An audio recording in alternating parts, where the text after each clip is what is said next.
Jackie, இதான் section 13. உன்னை சாதாரண போலீஸ்காரன் நினைச்சேன். அது ஏன் தப்பு இல்ல. இந்த ஏஜென்சியோட முதலாளியே நான் என்னது? தான். நீ முதலாளியா? இவங்க ஆளுங்களா? இதுல ஆச்சரியப்பட ஒண்ணு இல்ல. இது ஒரு ஸ்பெஷல் செல். அப்ப எதுக்கு இங்க என்ன கூட்டிட்டு வந்த? சமீபத்துல பெவேரியாவில இருந்து நீ எடுத்துட்டு வந்த ஷீல்ட பத்தி பேசுறதுக்கு. எல்லாரும் ஏன் அதையே கேக்குறீங்க? என்ன சொல்ற ஜாக்கி?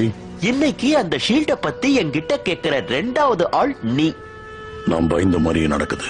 எதை நினைச்சு பயந்த?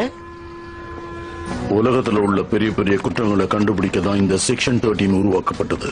இந்த மாதிரி பெரிய குற்றங்கள் எல்லாம் டார்க் ஹேண்ட்ங்கிற ஒரு பெரிய குரூப்பால நடக்குதுன்னு தெரிஞ்சுக்கிட்டோம். உலகத்துல எங்க குற்றங்கள் நடந்தாலும் அதுக்கு இவங்க தான் காரணமா இருப்பாங்க. அந்த குரூப்போட தலைவன் இவன் தான், வால்டர்.